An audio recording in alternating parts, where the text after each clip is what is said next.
Il disait qu'elle était faible. Il disait qu'une humaine n'avait pas sa place parmi les loups. Mais la nuit où l'alpha Gavin a traîné Sarah, totalement sans défense, au bord de la falaise de Blackwood, il n'a pas seulement enfreint une loi de la meute. Il a déclenché une guerre qu'il ne pourrait pas gagner. Alors qu'elle tombait dans la rivière glacée en contrebas, tout le monde pensait que son histoire s'arrêtait là. Il se trompait. Le destin ne meurt pas dans l'eau. Il s'échoue sur les rives de l'homme que même les monstres craignent. Voici l'histoire de la façon dont une humaine rejetée est devenue la mère d'une dynastie et a mis le roi Alpha à genoux. Le vent au sommet de la falaise de Blackwood ne hurlait pas, il hurlait de douleur. Il déchirait la fine robe de coton que portait Sarah Miller, la glaçant jusqu'aux os, bien que ce froid ne soit rien comparé à la glace dans les yeux de l'alpha Gavin. Sarah se tenait au bord du précipice, les rochers déchiquetés en bas masqués par la brume bouillonnante de la rivière. Derrière elle se trouvaient les membres d'élite de la meute de Redridge. Pour eux, ce n'était pas une exécution, c'était simplement sortir les poubelles. « S'il te plaît », murmura Sarah d'une voix brisée. Elle regarda Gavin, l'homme qui avait été son ami d'enfance avant qu'il ne s'affirme comme un alpha, alors qu'elle n'avait jamais manifesté de loup. « Gavin, tu n'es pas obligé de faire ça. Je partirai, j'irai sur les terres humaines. Laisse-moi simplement m'en aller. » Gavin fit un pas en avant, ses lourdes bottes crissant sur le gravier. Il était beau d'une manière cruelle et acérée, la mâchoire serrée comme du granit. À ses côtés, s'agrippant à son bras, se tenait Tanya, une louve au pelage roux, avec un sourire qui promettait la souffrance. « T'en aller !» rit Gavin d'un son sombre et creux. « Et te laisser répandre la rumeur selon laquelle la meute de Redridge abrite des défaillants. Tu as 22 ans, Sarah. Pas de loup, pas d'odeur. Juste un fardeau humain fragile qui mange notre nourriture et occupe de l'espace. » Tanya ajouta, en faisant glisser un ongle manucuré sur le biceps de l'alpha. « Elle est une honte, Gavin. Les anciens sont d'accord. Une humaine vivant dans la maison de l'alpha affaiblit ton statut. Si les meutes de l'Ouest découvraient que tu héberges une intruse, ils contesteraient ton titre. » Le cœur de Sarah martelait sa poitrine. Elle n'était pas une intruse. Ses parents avaient été des guerriers fidèles de la meute, morts pendant la Grande Guerre. Elle avait été élevée dans la maison de l'alpha par obligation, mais cette obligation avait apparemment expiré ce soir. « J'ai servi cette meute », argumenta Sarah, les larmes gelant sur ses joues. « J'ai préparé vos repas. J'ai soigné les blessés quand les guérisseurs étaient redébordés. J'ai élevé ta sœur, Gavin. » Gavin tressaillit juste une seconde, mais la faiblesse fut fugace. Il saisit Sarah par le bras, sa poigne lui laissant des bleus. « Et c'est la seule raison pour laquelle je t'accorde la clémence de la falaise plutôt que les griffes des exécuteurs. Une chute rapide. La rivière t'emporte. Tu disparais. » Il la traîna jusqu'au bord. Le rugissement de l'eau en bas était assourdissant. « Gavin, regarde-moi !» hurla-t-elle en luttant contre sa prise. « Je suis un être vivant. Tu ne peux pas simplement... »« Adieu, Sarah, » murmura-t-il. Il ne la poussa pas fort. C'était presque dédaigneux, une poussée désinvolte comme on jetterait un emballage vide. Sarah eut le souffle coupé quand ses pieds quittèrent le sol ferme. Le monde bascula. Le ciel gris tourbillonna avec les rochers sombres. Elle ne cria pas. L'air fut volé de ses poumons par la vitesse vertigineuse de la chute. Splash! L'impact fut comme heurter du béton. L'eau glacée lui coupa instantanément le souffle, engourdissant ses membres. Le courant de la rivière Iron était violent, la saisissant comme une poupée de chiffon et l'aspirant vers le fond. Sarah se débattit, sa force humaine échouant face à la puissance surnaturelle du fleuve. L'obscurité envahit sa vision, ses poumons brûlaient. « C'est donc ça, » pensa-t-elle, l'esprit embrumé. Gavin gagne. Mais alors que sa conscience s'estompait, une étincelle de colère s'alluma dans sa poitrine. Non, elle ne mourrait pas. Pas pour lui. Pas pour eux.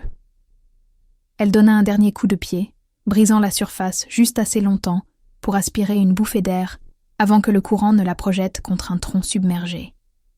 Une douleur explosa dans son épaule. Elle s'agrippa au bois, s'y accrochant instinctivement alors que la rivière l'emportait rapidement en aval, loin des terres de Red Ridge et vers le territoire marqué à l'encre noire sur toutes les cartes, les terres d'Obsidienne. Le territoire du roi Alpha Roman Blackwood, un homme dont on disait qu'il était plus une bête qu'un loup, un reclus qui massacrait quiconque s'aventurait sur ses rives. Sarah perdit la notion du temps. Le froid s'infiltrait jusque dans sa moelle. Finalement, la rivière s'élargit et se calma. Le tronc dériva vers une rive rocheuse bordée de pins anciens et imposants qui masquaient la lumière de la lune. Sa prise lâcha.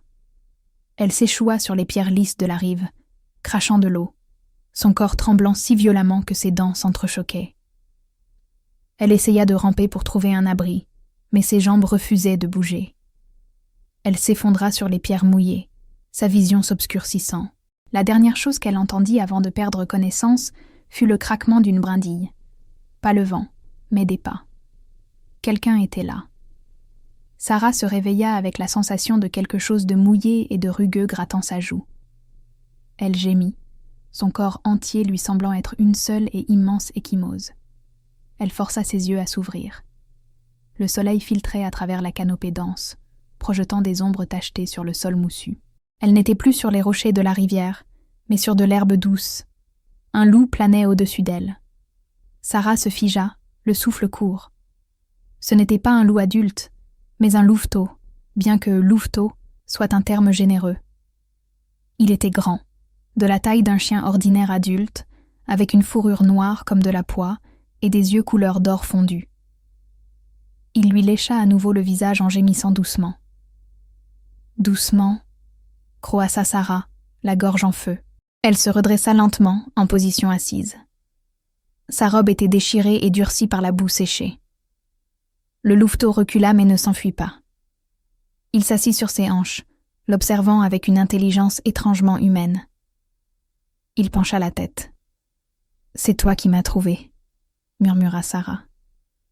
Le louveteau cligna des yeux. Puis, à sa grande surprise, l'air scintilla autour de l'animal. Les os craquèrent et se reformèrent. La fourrure se rétracta dans la peau. Un instant plus tard, un petit garçon se tenait devant elle. Il avait environ 5 ou 6 ans, des cheveux noirs en bataille et les mêmes yeux dorés perçants. Il ne portait rien d'autre qu'un short déchiré. Il la fixait, le visage totalement dépourvu d'expression. « Salut », dit Sarah d'une voix douce. Elle savait que les enfants loups se transformaient tôt, mais d'ordinaire, ils avaient un meilleur contrôle. « Je m'appelle Sarah. Peux-tu me dire où je suis ?» Le garçon ne parla pas. Il pointa simplement un petit doigt vers les arbres. « Est-ce que tes parents sont proches ?» demanda Sarah, prise de panique. S'il s'agissait d'un louveteau, un alpha ou une mère protectrice n'était pas loin. Et si elle était sur les terres d'Obsidienne, ce parent risquait de la tuer à vue. Le garçon secoua la tête. Il s'approcha d'elle, tendant une main hésitante pour toucher le bleu sur son bras, là où le tronc l'avait frappé. Ses doigts étaient chauds. Soudain, un bruit déchira la forêt, un rugissement. Ce n'était pas humain, et ce n'était pas seulement un loup. C'était un son de rage pure et absolue. Le sol vibra. Les oiseaux s'envolèrent des arbres. Les yeux du garçon s'agrandirent. Il saisit la main de Sarah et tira. Il voulait qu'elle bouge. « Attends, je ne peux pas !» Sarah essaya de se lever, mais sa cheville lâcha. Elle poussa un cri et retomba. Les buissons de l'autre côté de la clairière explosèrent. Une créature massive fit son apparition. Sarah s'arrêta de respirer. C'était le plus grand loup qu'elle ait jamais vu. Il était presque aussi haut qu'un cheval à l'épaule. Sa fourrure était un vide noir, absorbant la lumière environnante. Mais c'était l'aura irradiant de la bête qui l'effrayait le plus, une pression lourde et suffocante qui rendait l'air difficile à respirer. C'était un alpha, le roi alpha, Roman Blackwood. Le loup géant grogna, les lèvres retroussées pour révéler des crocs de la longueur de dague. Ses yeux étaient rouges, féroces, perdus dans sa forme animale. Il se fixa sur Sarah. Il s'accroupit, les muscles tendus, prêt à bondir. Il allait lui déchirer la gorge. « Non !» hurla Sarah, se protégeant le visage. Mais l'attaque ne vint pas. Sarah jeta un coup d'œil entre ses doigts. Le petit garçon, le louveteau, s'était interposé. L'enfant paraissait minuscule face à la bête massive et grognante. Il écartait les bras, protégeant le corps prostré de Sarah. Il ne scia pas, alors que le roi Alpha faisait claquer ses mâchoires à quelques centimètres de son visage. Le loup géant se figea. Un grondement sourd roula dans sa poitrine, faisant vibrer le sol, mais il n'avança pas. Il regarda le garçon, puis Sarah, puis revint vers le garçon. Le rouge dans les yeux du loup vacilla, luttant contre un cercle d'or.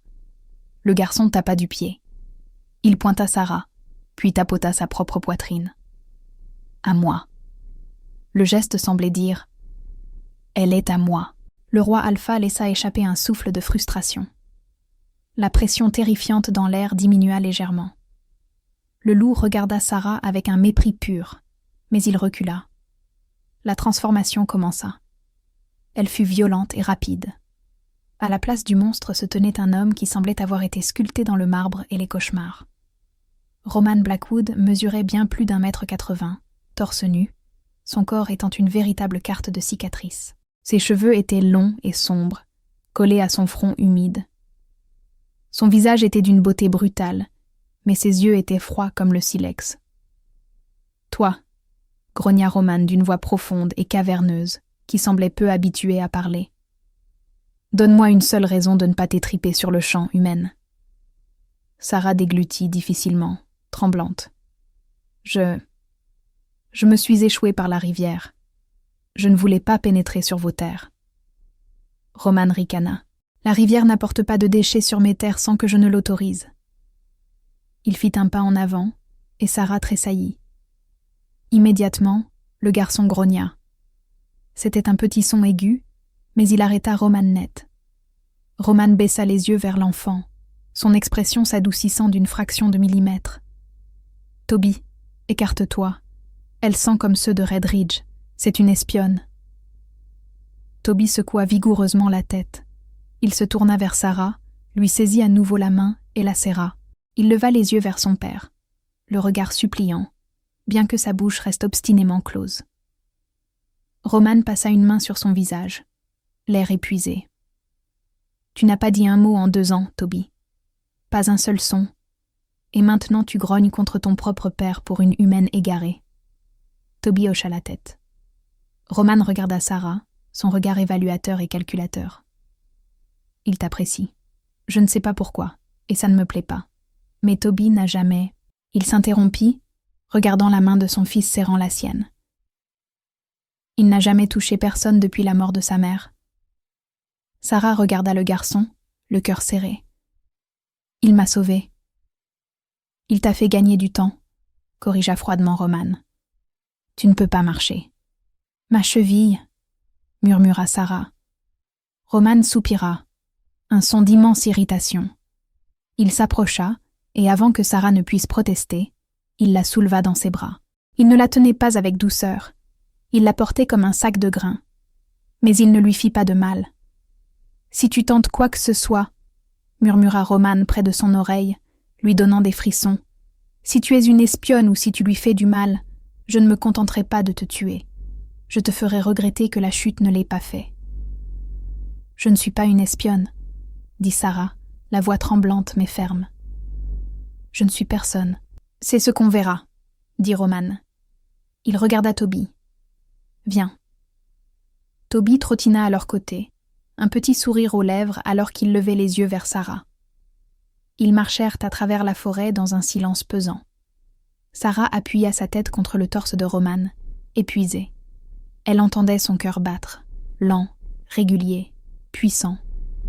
Il sentait la pluie, le pain et le sang. Ils sortirent de la forêt, et Sarah eut le souffle coupé. Le domaine du roi Alpha n'était pas une maison, c'était une forteresse. Une structure massive de pierres noires et de verre construite à flanc de montagne, surplombant une vallée qui semblait s'étendre à l'infini. C'était beau, intimidant et solitaire. « Bienvenue chez la meute d'Obsidienne », murmura Roman. « Essaie de ne pas mourir. » 3 jours. C'était le temps que Sarah avait passé confinée dans une chambre d'amis de l'aile est du domaine. La chambre était luxueuse, bien plus belle que les quartiers des domestiques où elle dormait à Redridge. Elle avait des fenêtres du sol au plafond, donnant sur la forêt brumeuse, un lit doux comme un nuage, et une salle de bain privée, avec une baignoire assez profonde pour y nager. Mais la porte était verrouillée de l'extérieur. Une guérisseuse, une femme plus âgée nommée Martha, aux yeux bienveillants mais aux lèvres serrées, était venue bander la cheville de Sarah et soigner ses bleus. Elle apportait de la nourriture, des ragoûts copieux et du pain frais, mais refusait de répondre aux questions. Où est le garçon? Où est Romane? Suis-je une prisonnière ou une invitée? Le matin du 4e jour, le verrou cliqua. Sarah se leva de la banquette près de la fenêtre, lissant la simple robe grise que Martha lui avait fournie. La porte s'ouvrit, et Roman Blackwood emplit l'encadrement. Il portait une chemise noire boutonnée, les manches retroussées pour révéler des avant-bras musclés, couverts de légères cicatrices. Il avait l'air moins sauvage que dans les bois, mais tout aussi dangereux. « Tu es guéri ?» affirma-t-il sans demander. « En grande partie », répondit Sarah en testant le poids sur sa cheville. Elle était raide, mais elle tenait. « Merci pour les soins médicaux. »« Ne me remercie pas. Remercie Toby, » dit Roman en croisant les bras. « Il est doux rester assis devant ta porte pendant 3 jours. Il refuse de manger à moins que je ne lui promette que tu es en sécurité. Il refuse de dormir dans sa chambre, se recroquevillant sur le tapis du couloir à la place. » Les yeux de Sarah s'agrandirent.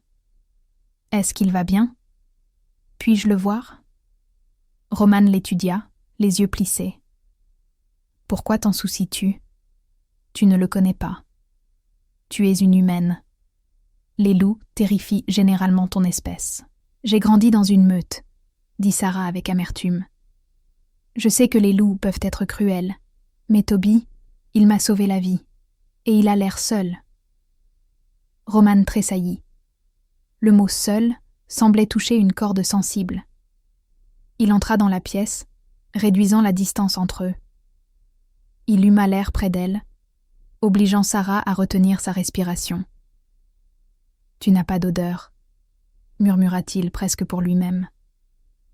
C'est déconcertant, comme un fantôme. « Je suis née sans loup, » dit Sarah en baissant les yeux. « C'est pour ça que mon alpha m'a jeté de la falaise. J'étais une perte de place. » Roman se figea. « Ton alpha t'a jeté? Gavan ?» Sarah hocha la tête. « Seul un lâche blesse ceux qui sont sous sa protection, » grogna Roman, une lueur dorée entrant dans ses yeux. « Et seul un idiot jette quelque chose de précieux. »« Je n'ai aucune valeur, » murmura Sarah. « Mon fils pense que si, » dit Roman. « Et cela fait de toi la chose la plus précieuse dans cette maison, malheureusement. » Il se tourna vers la porte. « Viens, Toby t'attend. » Sarah le suivit dans le couloir.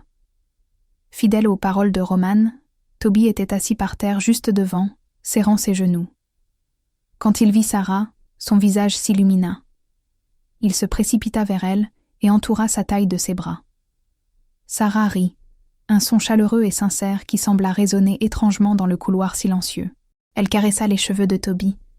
« Salut mon grand, je vais bien. » Roman observa l'interaction avec un regard de profonde confusion. « Il t'aime bien, » murmura-t-il à nouveau. « Il déteste tout le monde. Il a mordu la dernière nounou. Peut-être a-t-il juste besoin d'être écouté, » dit doucement Sarah en regardant le garçon muet. « Il ne parle pas, » dit Roman durement. « Pas depuis l'incendie qui a emporté sa mère. Il hurle dans son sommeil, mais il ne parle pas. » Sarah s'agenouilla à la hauteur de Toby. « Ce n'est pas grave. Nous n'avons pas besoin de parler pour nous comprendre, n'est-ce pas ?» Toby secoua la tête en souriant. « Tu peux rester, » annonça brusquement Roman. Sarah leva les yeux. « Quoi ? » « Tu as besoin d'un endroit où te cacher. Gavin te croit morte. Si tu retournes chez les humains, tu n'as rien. Reste ici. Sois ce que tu voudras. Une compagne pour Toby. Une nounou. Vous voulez que je travaille pour vous ? Je veux que mon fils arrête de dormir dans le couloir. corrigea Roman. Je te paierai. Tu auras ma protection. Mais il y a des règles.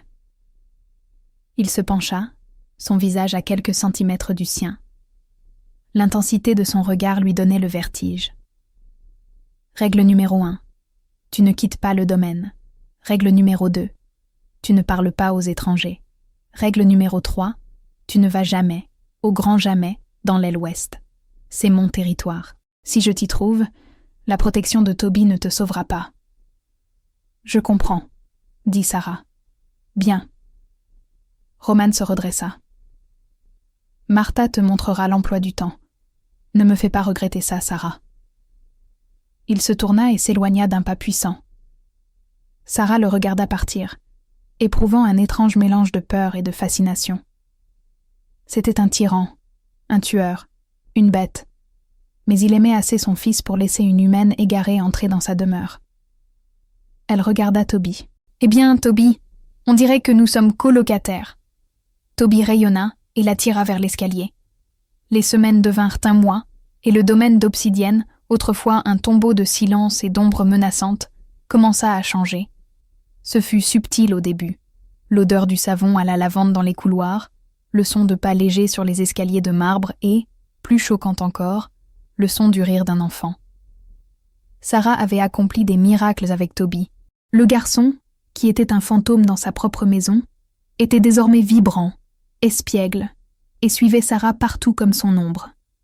Elle lui apprit à lire dans la bibliothèque, prépara des biscuits avec lui dans l'immense cuisine industrielle, aux grandes dames initiales du cuisinier, qui finit par s'en réjouir, et parvint même à le convaincre de se transformer en louveteau pour jouer à la balle dans le jardin. Roman Blackwood observait tout cela depuis la fenêtre de son bureau au 3e étage. Il se disait qu'il ne faisait que surveiller, s'assurant que l'humaine ne cassait rien, mais il se surprenait à être distrait pendant les réunions du conseil. Ses yeux dérivaient vers le jardin, où Sarah poursuivait un louveteau noir, ses cheveux bruns volant au vent. Elle riait. C'était un son qui l'irritait. C'était trop éclatant, trop vivant. Cela faisait souffrir sa poitrine d'un vide qu'il avait tenté de combler par la violence et le whisky pendant 3 ans. « Elle est bonne pour le petit, Alpha », dit Silas, son bêta, un homme aux tempes grisonnantes avec une cicatrice sur la joue. Silas se tenait près du bureau, examinant les rapports de frontières. « C'est une solution temporaire », grogna Roman en se détournant de la fenêtre. « Une fois que Toby sera stable, elle partira. Les humains n'ont pas leur place ici. » « Elle n'agit pas comme une humaine, nota Silas. La plupart des humains seraient recroquevillés de peur. Elle semble être chez elle. Roman ne répondit pas. Il ne pouvait pas admettre que lorsqu'elle entrait dans une pièce, la rage constante de son loup s'apaisait. C'était exaspérant. Cette nuit-là, une tempête éclata. C'était l'un de ces orages de montagne violents qui secouaient les fondations du domaine. Le tonnerre claquait comme des tirs d'artillerie et les éclairs transformaient le ciel nocturne en un stroboscope de blanc et de noir. Sarah bordait Toby dans son lit. Le garçon tremblait, son ouïe de loup étant sensible au tonnerre. « Tout va bien », murmura Sarah en caressant ses cheveux. « C'est juste le ciel qui grogne. Il ne peut pas te faire de mal ici. Ton papa a construit cette maison solide. » Toby serra sa main, les yeux écarquillés. Finalement, l'épuisement l'emporta, et il sombra dans un sommeil agité. Sarah sortit de sa chambre, le cœur battant la chamade. La tempête l'inquiétait elle aussi. Elle lui rappelait la rivière glacée, l'eau emplissant ses poumons. Elle retournait vers sa chambre dans l'aile est quand elle l'entendit. Un cri. Ce n'était pas un cri de peur. C'était un rugissement d'agonie, brut et viscéral, et il venait de l'aile ouest, le territoire interdit. Sarah se figea. Règle numéro 3. La voix de Roman résonna dans sa tête. Tu ne vas jamais, au grand jamais, dans l'aile ouest. Elle fit un pas vers sa chambre. Elle devrait l'ignorer. Elle n'était que la nounou. Un autre cri déchira le silence, suivi par le bruit de verre brisé. Il souffre, réalisa Sarah. Ce n'était pas seulement de la colère, c'était de la douleur. Sans réfléchir, abandonnant tout instinct de conservation, elle se tourna et courut vers les lourdes doubles portes en chêne qui séparaient les ailes. Elle les poussa. L'aile ouest était sombre, la seule lumière provenant des éclairs jaillissant par les fenêtres sans rideaux. L'air ici était chargé de l'odeur de l'ozone et de phéromones de détresse, une odeur si épaisse qu'elle avait un goût de cuivre sur sa langue. Elle suivit le bruit jusqu'à la suite principale au bout du couloir. La porte était entr'ouverte. Sarah la poussa et eut le souffle coupé. La pièce était dévastée, les meubles étaient renversés, les tableaux lacérés. Au centre de la pièce, parmi les débris, Roman Blackwood était à genoux. Il était torse nu, le dos haletant. De profondes marques de griffes toutes fraîches rayaient sa propre poitrine. Il se griffait lui-même, luttant contre un ennemi invisible. « Sors d'ici !» rugit-il dans l'air vide, la voix brisée. « Ne la prends pas. Prends-moi. Prends-moi. » Il hallucinait, en proie à un cauchemar éveillé. Sarah savait qu'elle devrait s'enfuir. Un alpha dans un état de traumatisme était une arme létale. Mais elle vit le sang couler sur sa poitrine, le désespoir pur dans sa posture. « Roman » murmura-t-elle. La tête de Roman se redressa d'un coup. Ses yeux brillaient d'un rouge cramoisi d'une violence inouïe. Il ne voyait pas Sarah. Il voyait une menace. Il grogna et se jeta sur elle. Cela arriva si vite que Sarah n'eut pas le temps de crier. Il la plaqua contre le mur, sa main se refermant sur sa gorge. Il ne serrait pas encore assez fort pour tuer, mais il était à un mouvement près de lui briser la nuque. « Roman, c'est moi !» s'étouffa Sarah, saisissant son poignet des deux mains. Sa peau était brûlante. « C'est Sarah, regarde-moi !»« Tu l'as prise ?» siffla Roman, sa voix déformée par son loup. « Tu l'as laissée brûler !»« Non !» dit Sarah, forçant sa voix à rester stable malgré la terreur. Elle leva une main tremblante et lui prit le visage. « Je suis là. Je suis Sarah. La Sarah de Toby. Tu es en sécurité, Roman. Tu es dans ta chambre. » Le contact sembla le choquer. Il se figea. Le rouge dans ses yeux vacilla. Il la huma désespérément, aspirant l'odeur de savon à la lavande et de pluie qui émanait d'elle. « Sarah !» croissa-t-il, le loup reculant. Il cligna des yeux, et le cramoisi s'effaça pour laisser place à son gris orageux naturel. Il regarda sa main sur sa gorge, puis son visage terrifié. Il la relâcha comme s'il s'était brûlé, reculant en titubant et s'écrasant contre les restes d'une table basse. « Sors d'ici !» souffla-t-il en lui tournant le dos. « Je t'ai dit de ne jamais venir ici. »« Vous vous faites du mal !» dit Sarah, la voix tremblante tout en se frottant la gorge. Elle ne partit pas. Au lieu de cela, elle se dirigea vers la salle de bain, attrapa une serviette et la mouilla au lavabo. Elle revint vers lui. « Asseyez-vous, Roman. »« Tu m'as entendu ?» grogna-t-il, bien qu'il n'y ait plus d'agressivité. Il avait l'air brisé. « J'aurais pu te tuer. »« Mais vous ne l'avez pas fait ?» dit-elle doucement. Elle s'agenouilla près de lui. « Laissez-moi nettoyer ses griffures. » Roman la regarda. Il la regarda vraiment, comme s'il la voyait pour la première fois. Il était le roi Alpha, le prédateur le plus craint du continent. Personne n'osait lui donner d'ordre. Personne n'osait le toucher quand il était dans cet état. Pourtant, cette humaine avec des bleus au cou causés par sa propre main essuyait doucement le sang de sa poitrine. « Pourquoi ?» demanda-t-il, la voix rauque. « Pourquoi n'as-tu pas fui ?»« Parce que tout le monde a fui loin de moi quand j'avais besoin d'aide, » répondit doucement Sarah en tamponnant une coupure profonde au-dessus de son cœur. « Je sais ce que c'est que de se noyer, Roman, même si on se noie dans une pièce pleine d'air. » Roman ferma les yeux, s'abandonnant à son contact. Pour la première fois depuis des années, le bruit dans sa tête, le rugissement constant de la douleur et de la culpabilité, se taisait. « Ma femme !» murmura-t-il, la confession lui étant arrachée. « Elle est morte dans un incendie. Je n'ai pas pu l'atteindre. Je l'entendais hurler. À chaque fois qu'il y a de l'orage, je l'entends à nouveau. » Le cœur de Sarah se brisa pour le monstre devant elle. Elle ne proposa pas de banalité. Elle nettoya simplement ses blessures, sa main reposant chaleureusement contre sa peau. « Vous n'êtes plus seul, murmura-t-elle. Roman ouvrit les yeux. Il tendit sa large main, couvrant la sienne contre sa poitrine. Son pouce frôla ses articulations. L'électricité qui le traversa fut terrifiante. « Tu devrais avoir peur de moi, Sarah Miller, » l'avertit-il sombrement. « J'ai peur, » admit-elle. « Mais je reste quand même. » La trêve entre Sarah et Roman se transforma en quelque chose de plus complexe après cette nuit-là. Il n'était plus seulement l'employeur distant. Il était un homme qui l'observait avec une intensité qui lui donnait des frissons. Il cessa de manger dans son bureau et commença à rejoindre Sarah et Toby pour le dîner. Mais la paix dans la meute d'Obsidienne était fragile. 2 semaines après la tempête, Silas entra dans la salle à manger d'un air grave. Il posa une lourde enveloppe embossée d'or sur la table. « L'invitation pour le gala du solstice d'hiver », annonça Silas. « Le conseil insiste pour que vous y assistiez cette année, Alpha. Ils disent que votre absence alimente les rumeurs selon lesquelles la meute d'Obsidienne est faible ou sans chef. » Roman grogna en piquant son steak. « Je déteste le gala. Une pièce remplie de sycophantes et de menteurs. »« Et » ajouta Silas en jetant un coup d'œil à Sarah. « La meute de Red Ridge sera présente. » L'Alpha Gavin se vante d'étendre son territoire. Sarah lâcha sa fourchette, qui tinta bruyamment contre la porcelaine. Les yeux de Roman se fixèrent sur elle.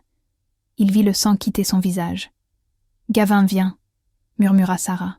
« Oui, » dit Silas. « Il amène sa nouvelle Lunata. » Sarah se sentit mal. Si Gavin la voyait... « Je n'y vais pas, » dit Roman d'un ton sec. « Et Sarah non plus. »« Vous devez y aller, » argumenta Silas. « Si vous ne le faites pas, le conseil pourrait nous sanctionner. Et il y a une tradition, le roi Alpha doit être accompagné. » Roman regarda Sarah. Une idée dangereuse germa dans ses yeux. « Très bien, » dit Roman en se levant. « J'irai, et Sarah m'accompagnera. »« Quoi ?» crièrent Sarah et Silas à l'unisson. « Non !» Sarah se leva, les mains tremblantes. « Roman, vous ne pouvez pas. Gavin me croit morte. S'il me voit, il saura que j'ai survécu. Il me réclamera ou essaiera de me tuer à nouveau. »« Na qu'il essaie, » dit Roman, sa voix descendant à un ronronnement létal. « Tu es sous ma protection maintenant. Je veux qu'il te voie. Je veux qu'il voie que le déchet qu'il a jeté se tient à la droite du roi. »« Je n'ai pas de loup, » lui rappela Sarah. « Je n'ai pas de rang. Ils vont me dévorer vivante. »« C'est un bal masqué cette année, » dit Roman, un sourire effleurant ses lèvres. « Porte un masque. Personne ne saura que c'est toi avant que nous le décidions. Tu ne seras plus la nounou de Toby. Ce soir, tu seras mon invité. » La nuit du gala arriva. Martha avait apporté une robe qui laissa Sarah sans voix.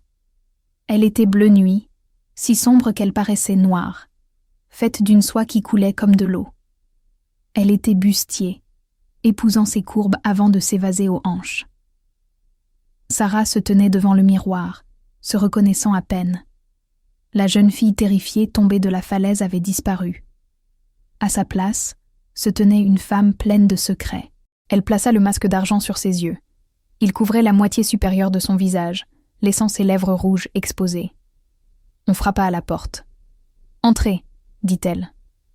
Roman entra et s'arrêta net. Il portait un smoking qui s'ajustait parfaitement à ses larges épaules, taillé sur mesure pour cacher l'étui de la dague d'argent qu'il portait toujours.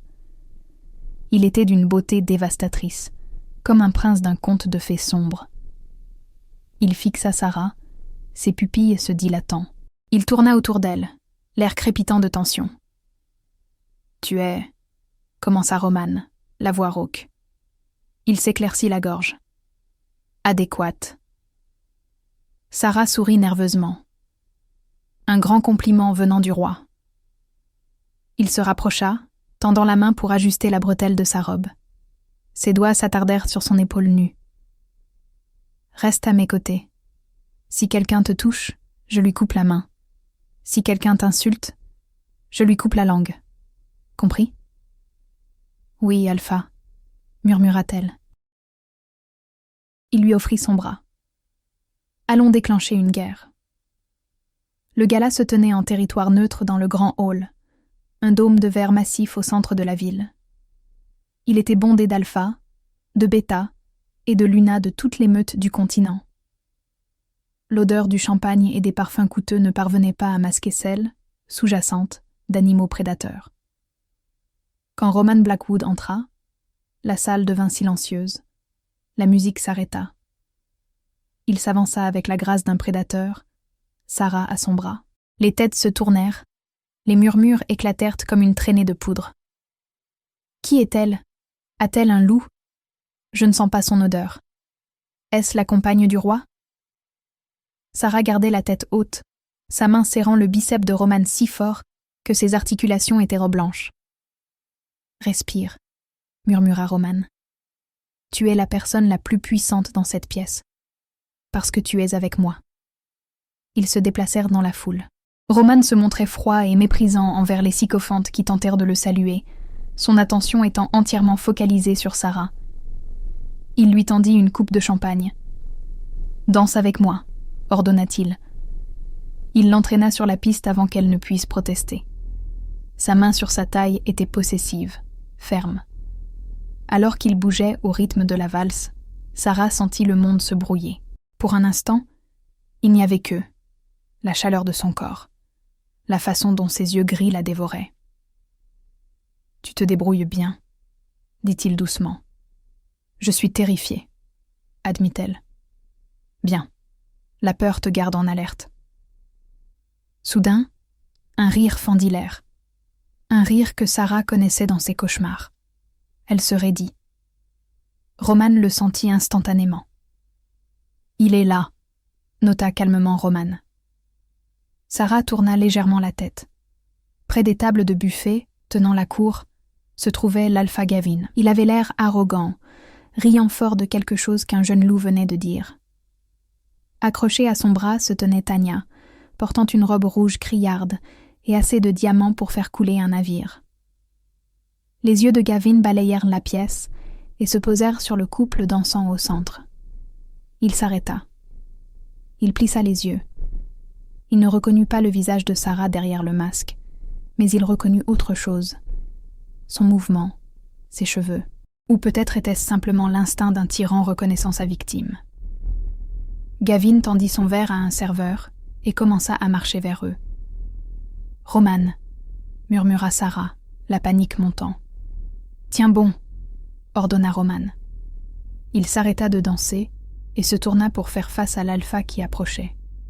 Gavin s'arrêta à 1 mètre. Il s'inclina avec moquerie.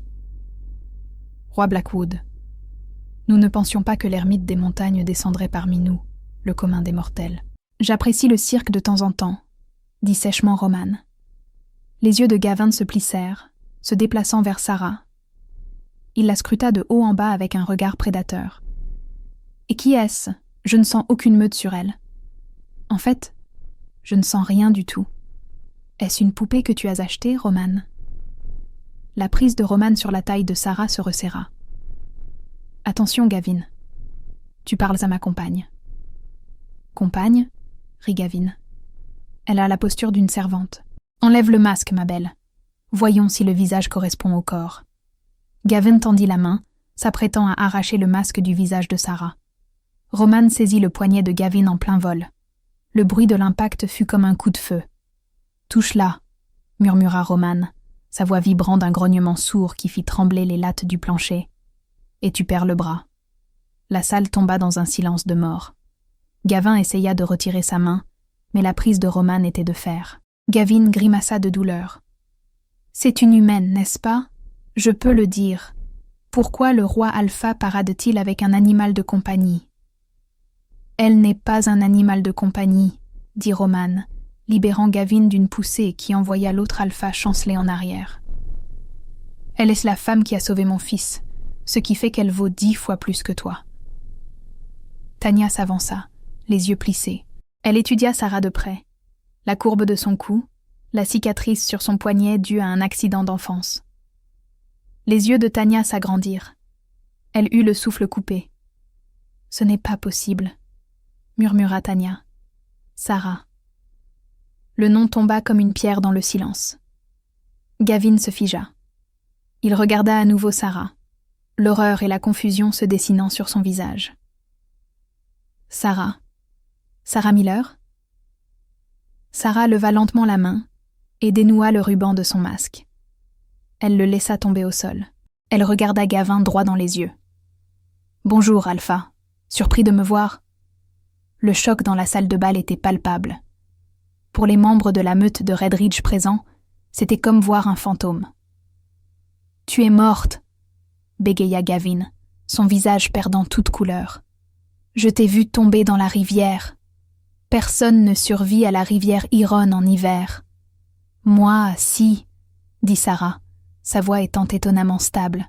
« Et j'ai trouvé une meute qui ne jette pas sa famille du haut des falaises. » Le choc de Gavin se mua rapidement en rage. Son ego, fragile et démesuré, ne supportait pas l'humiliation publique. Son rebut, son déchet, se tenait là, ressemblant à une reine au bras d'un roi. « Tu appartiens à Red Ridge, » rugit Gavin en s'avançant. « Tu es la propriété de ma meute, tu es une fugitive. » « Elle a été exécutée, » intervint Roman, s'interposant entre eux, son corps étant un mur de muscles. « Tu as perdu tes droits au moment où tu l'as poussée. Selon les lois du loup, ce que la rivière prend appartient à la rivière, et la rivière coule sur mes terres. »« C'est une servante humaine, » hurla Gavin, de la salive volant de sa bouche. « Elle connaît nos secrets, elle ne peut pas appartenir à une autre meute. J'exige son retour pour que nous puissions terminer la sentence. » « Essaie de la prendre, » défia Roman en écartant les bras. Une aura sombre commença à émaner de lui, une ombre de pouvoir visible qui fit vaciller les lumières. « Ici même, maintenant. Voyons qui repartira debout. » Gavin hésita. Il était arrogant, mais il n'était pas suicidaire. Roman Blackwood était un monstre au combat. « Ce n'est pas fini, » siffla Gavin. Il saisit le bras de Tanya et quitta précipitamment la salle, sa meute s'empressant de le suivre. Le gala reprit, mais l'atmosphère avait changé. Tout le monde regardait Sarah avec admiration et crainte. « Partons, » murmura Roman. L'air ici pue la lâcheté maintenant. Le trajet de retour au domaine se fit dans le silence. Sarah regardait par la fenêtre, la chute d'adrénaline la laissant tremblante. À leur arrivée, Roman n'alla pas à son bureau. Il la suivit jusqu'à sa chambre. « Tu as été courageuse ce soir, » dit-il en se tenant dans l'encadrement de la porte. « J'étais terrifiée, » répondit Sarah en se tournant vers lui. Elle commença à détacher ses cheveux, ses mains tremblant. « Gavin ne s'arrêtera pas. Il est paranoïaque. Il pense que je vais livrer ses secrets au conseil. Il viendra me chercher, Roman. »« Qu'il vienne, » dit Roman. Il entra dans la pièce et ferma la porte derrière lui. Le verrou cliqua. Sarah eut le souffle court. « Roman. » Il traversa la pièce et s'arrêta à quelques centimètres d'elle. La tension qui s'était accumulée pendant des semaines, les regards, les effleurements, le traumatisme partagé, tout finit par craquer. « Il t'a appelé sa propriété, » grogna Roman d'une voix basse. « Ça m'a donné envie de lui arracher la gorge avec les dents. »« Je ne suis qu'une nounou, » murmura Sarah, en levant les yeux vers lui. « Je ne suis qu'une humaine. »« Arrête de dire ça, » dit Roman durement. Il tendit la main, lui prenant la joue, son pouce traçant sa lèvre inférieure. « Tu es la seule chose dans ce monde qui rend le silence supportable. Tu es la seule en qui Toby a confiance. Et ce soir, quand tu lui as tenu tête, tu ressemblais à une reine. » Le cœur de Sarah battait si fort qu'elle pensait qu'il pouvait l'entendre. « Qu'est-ce que vous dites ?»« Je dis, » murmura Roman en se penchant, son front reposant contre le sien, « que j'en ai assez de prétendre que je ne te veux pas. » Il l'embrassa. Ce n'était pas un baiser doux, c'était un baiser affamé, désespéré et possessif. Il avait un goût de champagne et de danger. Sarah eut un soupir, ses mains s'emmêlant dans ses cheveux pour le rapprocher. Pour un homme qui était censé être une bête, il l'embrassait comme si elle était de verre. Il avait peur de la briser, tout en ne pouvant s'empêcher de la consumer. Roman la souleva, l'asseyant sur le bord de la commode, se plaçant entre ses jambes. Ses mains parcouraient à son dos, sa taille. « À moi », grogna-t-il contre ses lèvres. Pour un instant, Sarah oublia tout. Gavin, la falaise, le danger. Il n'y avait plus que Roman. Mais l'instant fut brisé par le son des sirènes. Pas des sirènes de police, mais l'alarme de la meute, un hurlement aigu signalant une violation du périmètre. Roman se recula, ses yeux se transformant instantanément en or de loup. Il jura. Il n'attendit pas. Roman grogna. « Gavin nous a suivis. »« Ici ?» s'exclama Sarah. « Il a attaqué le domaine ?»« Il a amené du renfort, » dit Roman, penchant la tête pour écouter des sons que Sarah ne pouvait pas entendre.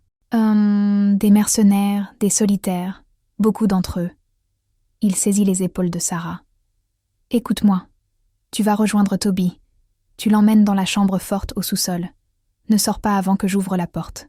Compris ? Et vous ? Cria Sarah en saisissant ses revers. Je vais tous les tuer, dit Roman avec un calme terrifiant. Il l'embrassa une dernière fois, intensément, comme une promesse. Va. Sarah courut. Elle enleva ses talons et sprinta dans le couloir vers la chambre de Toby. Elle entra précipitamment. Toby était déjà réveillé, assis dans son lit, les yeux écarquillés de peur. « Toby, viens !» dit Sarah en saisissant sa main. « On doit jouer au cache-cache. Au sous-sol, vite !» Ils coururent à travers les couloirs. À l'extérieur, les bruits de bataille éclatèrent, grognements, coups de feu et déchirements de métal. Ils atteignirent la lourde porte en acier de la chambre forte. Sarah poussa Toby à l'intérieur, mais avant qu'elle ne puisse y entrer, une ombre se détacha de l'obscurité du couloir.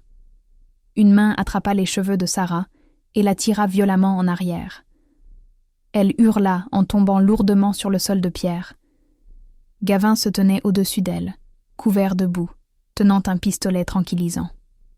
Il avait contourné le combat principal, se faufilant pendant que ses mercenaires distrayaient Roman. « Tu pensais vraiment que je te laisserais vivre ?» ricana Gavin.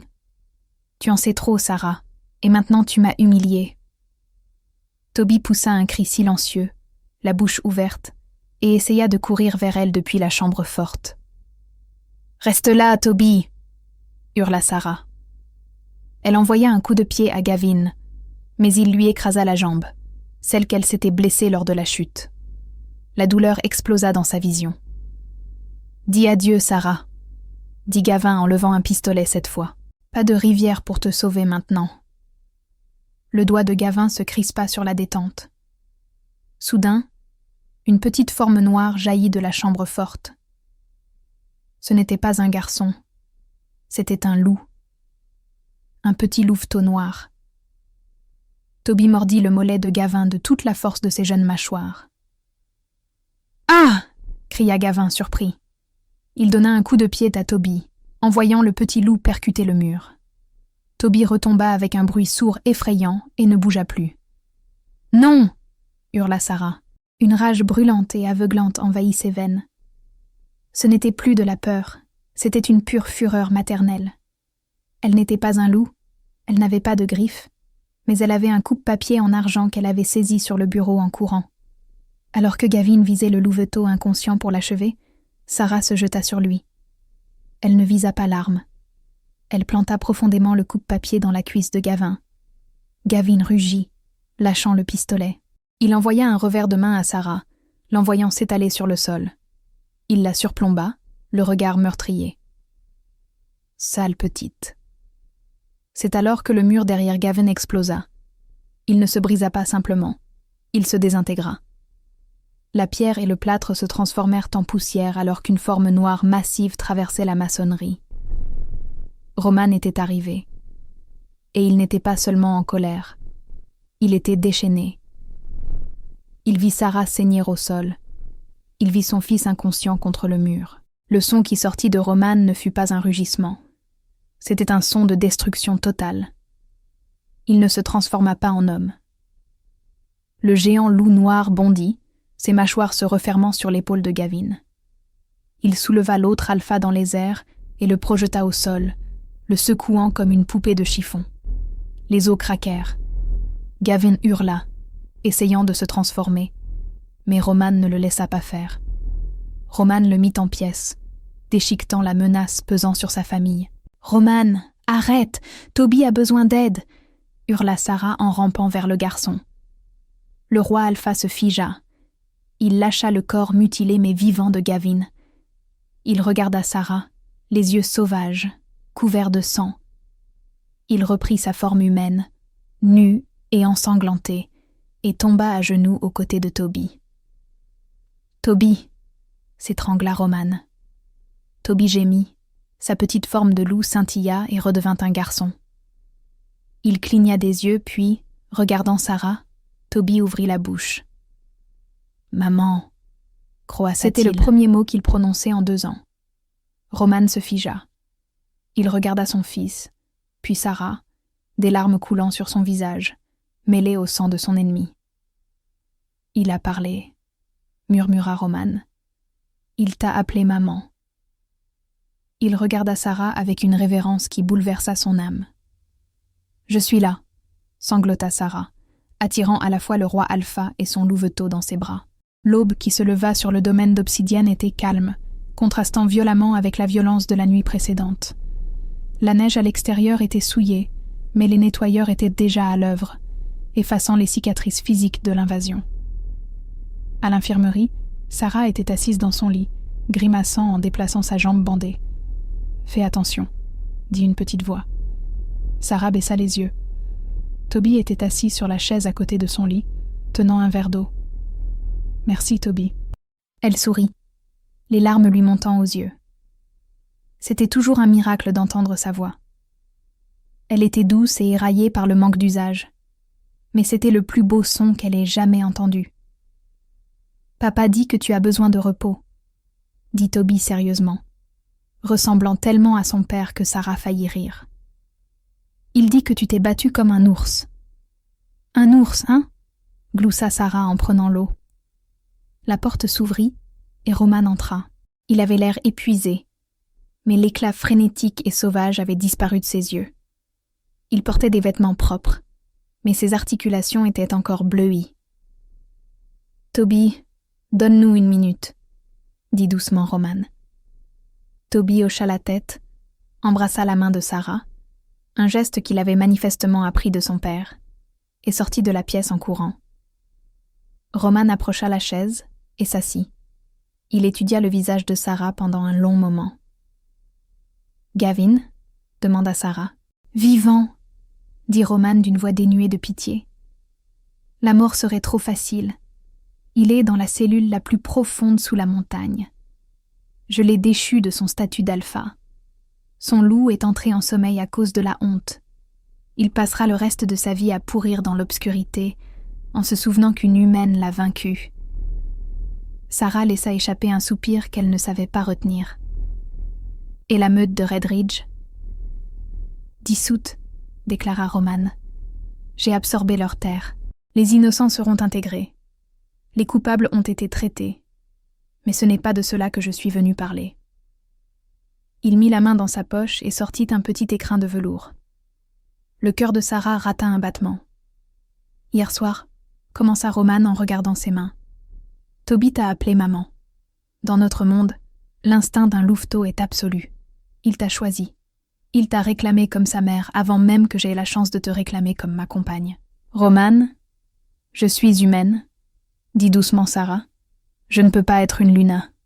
Le conseil est terrifié par moi, » interrompit Roman avec un sourire sombre. « Et après avoir appris comment tu as poignardé un alpha pour sauver mon héritier, ils sont terrifiés par toi aussi. » Il ouvrit l'écrin.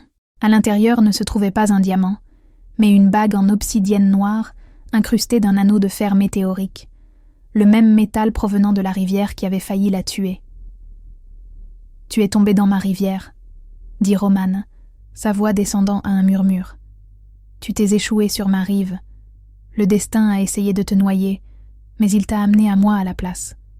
Je me fiche que tu n'aies pas de loup, Sarah. Tu as le cœur d'une reine. » Il prit sa main et fit glisser la bague à son doigt. Elle lui allait parfaitement. « Sarah Miller, accepteras-tu de rester? Pas comme nounou, pas comme invitée, mais comme mon épouse, ma Luna, ma compagne. » Sarah regarda l'anneau sombre, puis leva les yeux vers les yeux gris de l'homme qui l'avait regardée comme si elle était le soleil dans son monde de ténèbres. « Oui, » murmura-t-elle. Roman n'attendit pas. Il se pencha et l'embrassa, scellant la promesse. Quelques semaines plus tard, le couronnement eut lieu. C'était sans précédent, une humaine siégeant sur le trône de la meute d'obsidienne. Mais alors que Sarah était assise là, portant une robe de soie argentée, avec Roman debout, fier et protecteur à ses côtés, et Toby appuyé contre son genou, personne n'osa s'y opposer. Elle n'était pas faible, elle n'était pas un déchet. Elle était la jeune fille qui avait survécu à la chute, apprivoisé la bête, et était devenue la mère d'une dynastie. Elle était la reine humaine, et son règne serait long. Et c'est ainsi que se termine l'incroyable histoire de Sarah et Roman. C'est un puissant rappel que la véritable force n'est pas une question de griffes, de crocs ou de titres. C'est une question de courage pour se relever quand le monde entier vous pousse vers le bas. Sarah a été rejetée comme une ordure, mais elle a prouvé que votre valeur n'est pas définie par ceux qui vous rejettent, mais par ceux qui vous choisissent. Que pensez-vous du châtiment de Gavin? Pensez-vous qu'il méritait de pourrir au cachot? Ou Roman aurait-il dû l'achever sur le champ dans la chambre forte? Et qu'en est-il de Toby retrouvant sa voix? Ce moment m'a donné des frissons. Si vous avez apprécié cette histoire de vengeance, de romance et de rédemption, n'hésitez pas à cliquer sur le bouton j'aime. Cela aide vraiment la chaîne à grandir. N'oubliez pas de vous abonner et d'activer la cloche de notification pour ne jamais manquer une nouvelle histoire.